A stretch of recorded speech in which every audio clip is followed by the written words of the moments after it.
One of the hottest and most requested topics the last couple of weeks was, Ben, how do you take notes?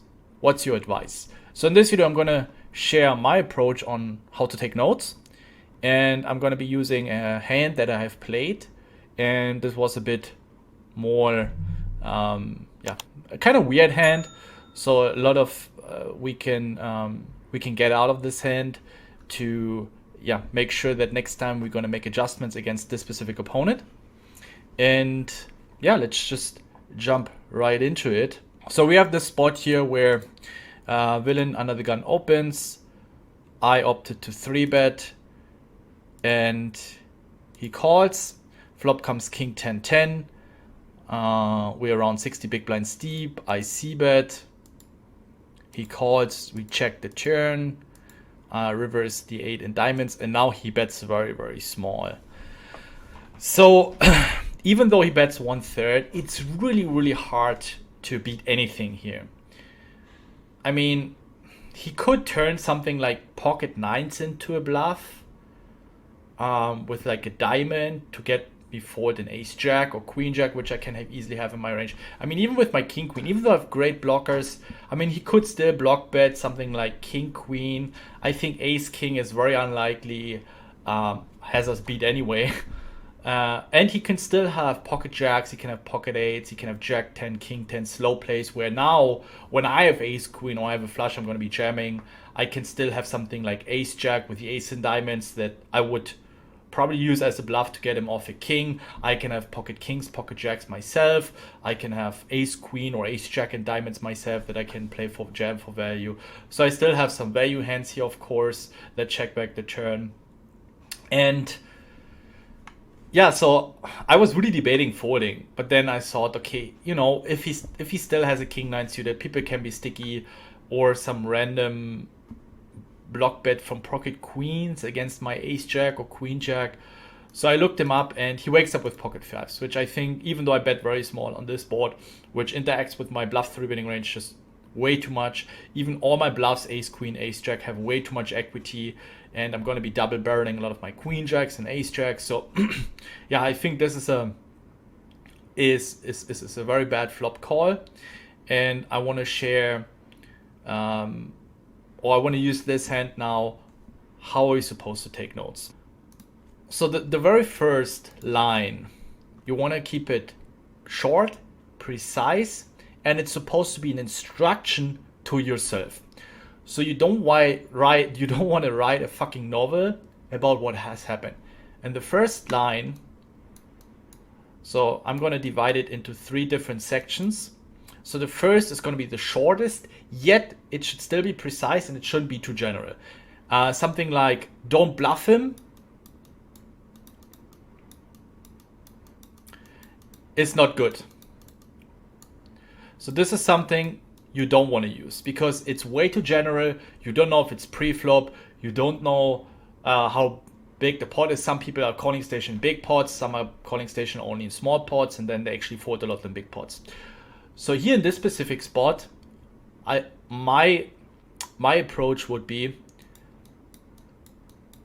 double barrel,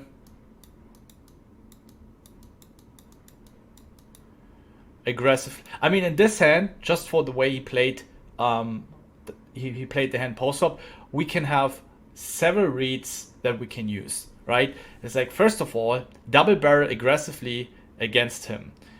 Maybe I can actually use the text function. This probably makes things easier. Double barrel aggressively in 3-bet pots. All right. So this is short, precise. I read it. I know what happens. Hero call.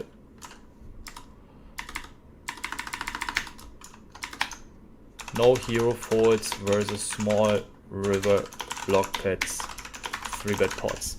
It doesn't take you more than 3 seconds and you know what is going on. So this is here for the first section. We have 2 exploits that we can make.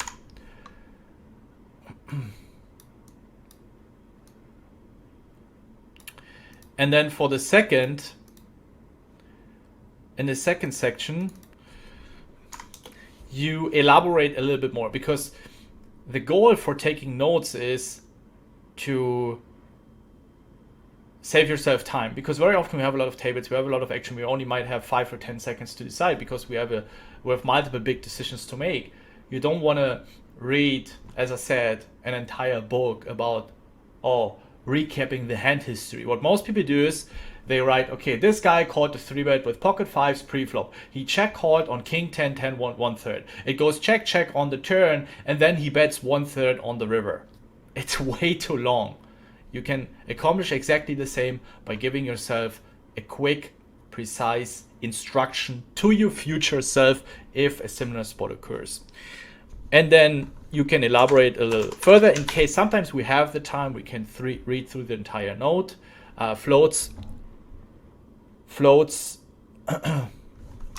3-bet pot, EP versus low jack, 5-5, no, backdoor flush draw. These are the abbreviations I'm using for myself: BDFD, backdoor flush draw, or you can also, of course, you want to use abbreviations that you understand what they mean, what they stand for.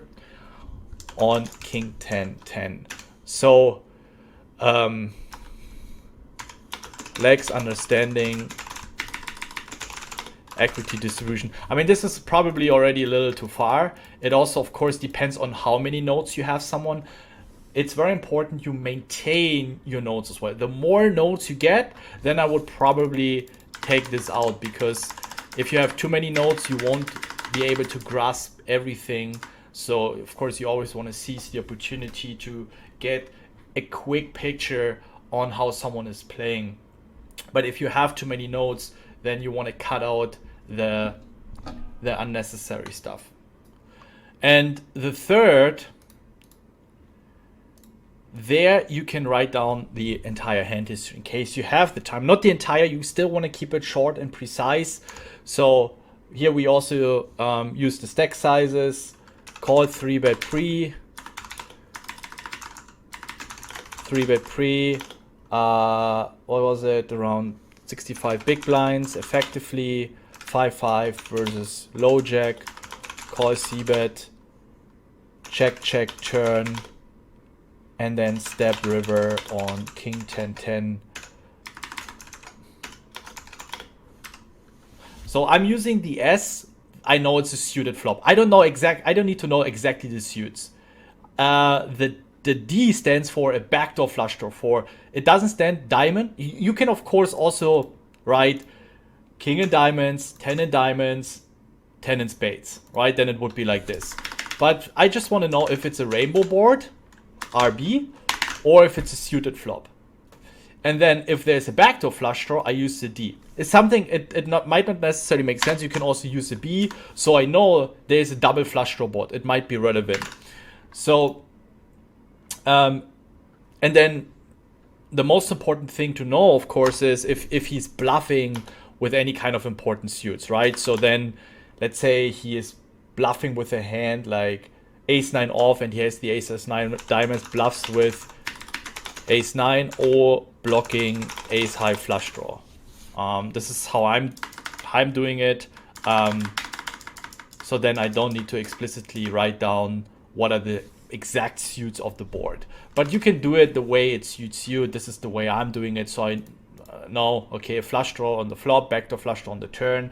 And then the 8, it means that the flush gets there, 2 Ds. So if the turn flush, let's say the jack would be a diamond, I would have it like this. So 2 S's stands for, okay, now the flush gets there. Suited, and now it's basically, that the flush gets there. If there's a 4th diamond, then this would be a 4 suited. 3 S's stands for 4 suited. I know makes a lot of sense, but I don't want to use, this is how I got used to it.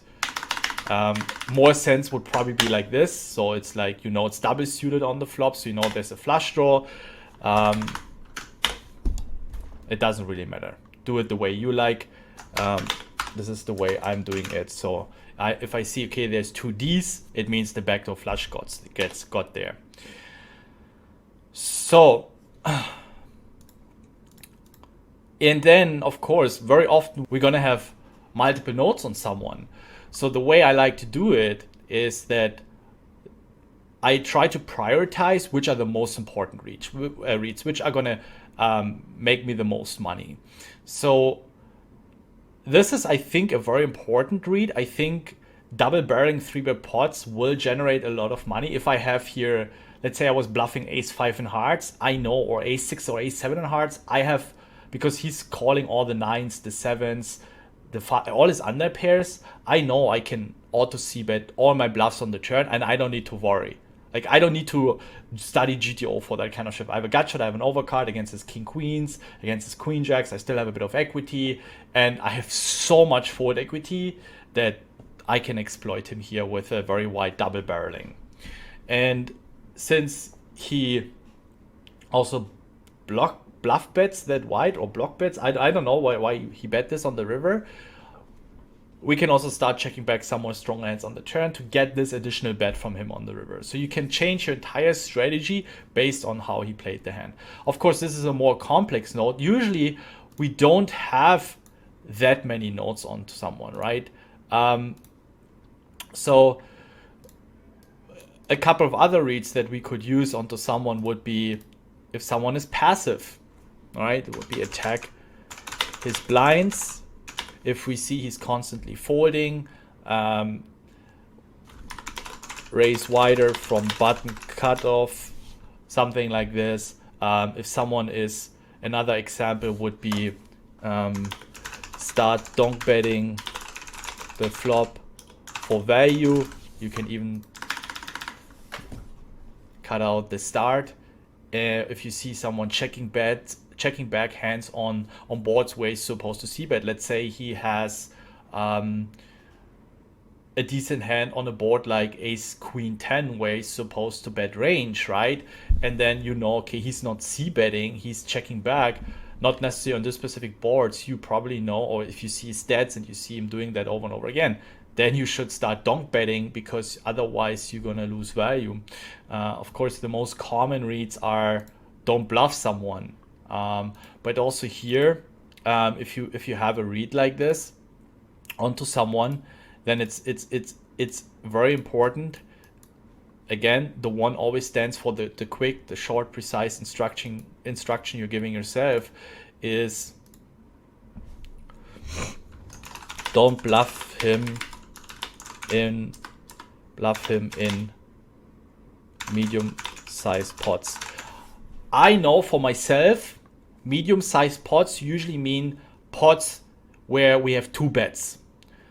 Bet, bet, or bet, check, bet. Check, bet, bet. So we check back the turn, we bet the turn, bet the river. Right? Big pots, at least 3 barrels. Or 3-bet pot, bet, bet. Right? So where you play for a lot of money. Small pots, usually where only one bet size goes in. We check back the flop, we bet the turn, and we bluff the river. Or it's a limp pot. Limp pot and 2 bets, right? So it's a limp pot, we bet flop, we bet turn. Usually it's also a small pot. Medium-sized pot is in a single raise pot where we bet 2 streets, flop and turn. So these are usually pot sizes that stand for a small pot, a medium-sized pot, or a big pot.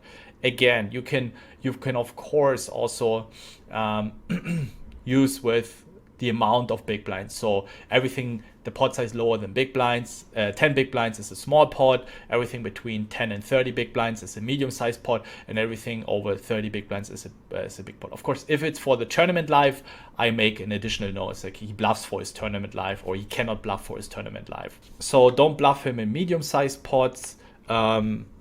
Usually I'm also as PFR. So I know I get very precise information.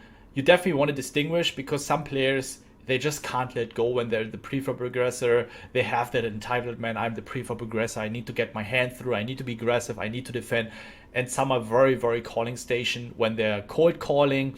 So you need to keep an eye on that. So I don't, let's say if I see that someone is a calling station as preflop aggressor, it doesn't necessarily mean that if he's cold calling, it's likely that he's also going to be calling station, but I just want to keep that in the back of my mind. These notes are mostly important when you have a marginal situation, and that will push you towards calling, bluffing, or folding, or whatever, right? So very important here to distinguish between the two of them, the preflop aggressor and the cold calling. I mean, there are so many different possibilities on situations, so you just need to get a certain structure that you get used to it, that you can use it over and over again, so your subconscious mind gets used to it and you don't have a different approach over and over again. So in the first section, remember a quick, precise instruction to yourself. Ideally distinguishing between single raise pot, 3-bet pot. For example, now we should of course double regressive 3-bet pots. So I know, okay, since it says double barrel, it could also say double barrel aggressively in big pots, right? So it might be very likely it might be very likely that he's also a bit of a calling station in single raise pots, that he floats too wide on the flop. So of course, if I would just write double barrel aggressively, I don't know, was it in a single raise pot, in a 3-bet pot? If I have this spot again against him in a 3-bet pot, I know, okay, 100% sure, I can overdo it.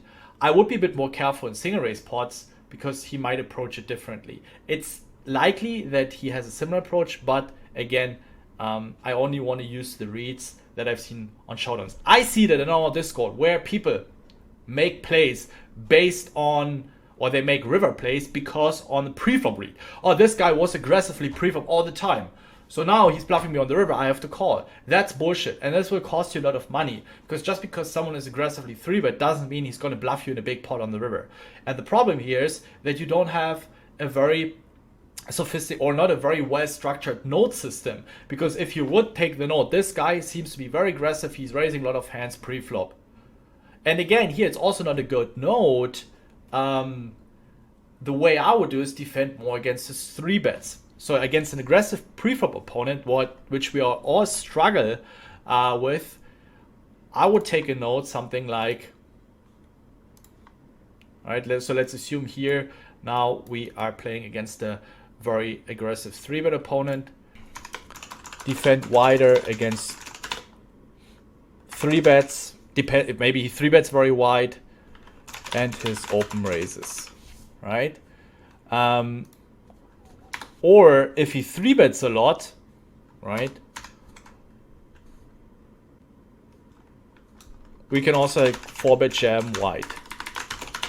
I mean, you need to then, of course, do the study outside of the table. What does it mean? You need to run some sims for 30 big blinds. If someone 3-bets out of line, which kind of hands could you jam?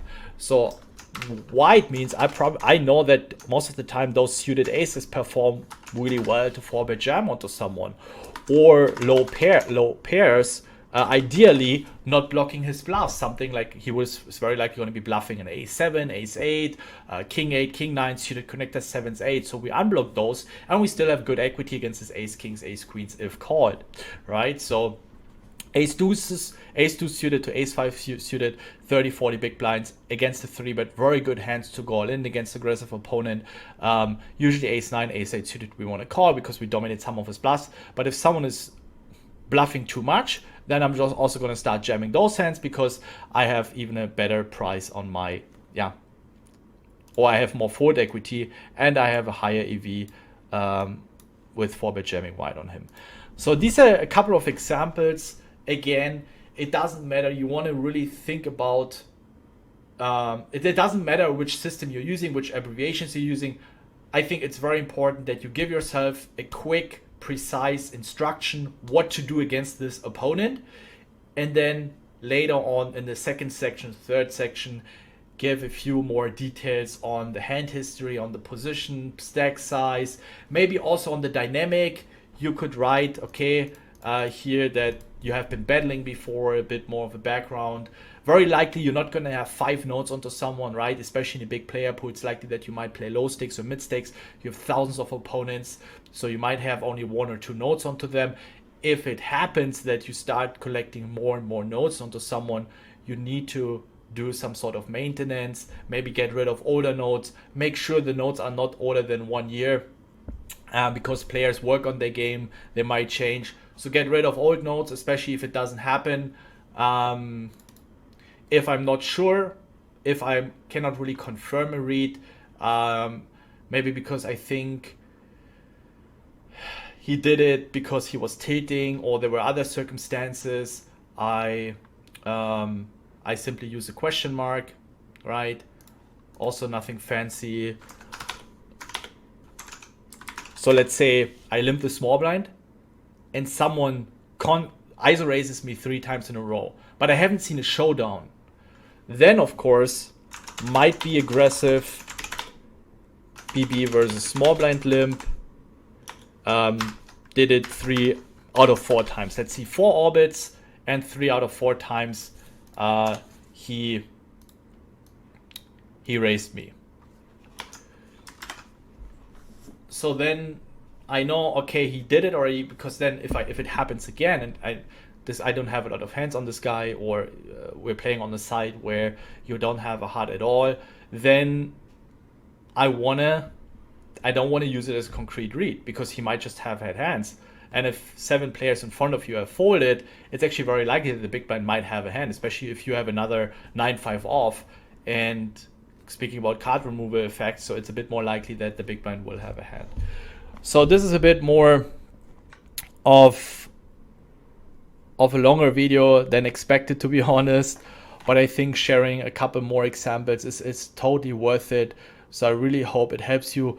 Of course, I'm not gonna share the notes I have on my opponents out of respect, and I wouldn't appreciate if someone would be sharing all the notes he has on me, but that's okay. So I hope it has helped you, and it's not a magic pill. It's nothing like spectacular. I was actually surprised that this was such a requested topic, but I thought, okay, I'm gonna share it the way I'm doing it. So I hope it helped you guys, and then see you guys next time. Let me know in the comments, what would you like to see me doing in the future? What kind of spots do you struggle with? Where would you like me to elaborate a little more further, to give you tips, advice? Yeah. And don't forget to like. If you haven't subscribed yet, subscribe to the channel so you're not going to miss out on your content. Remember, last time I offered a free coaching, free webinar series for those who have hit rock bottom in life, and a lot of players have missed that opportunity. I didn't see that video. Well, I'm going to offer a lot on this channel here. I'm trying to help, so make sure to subscribe, make sure to follow, and you're not going to miss out on these opportunities. And then see you guys next time.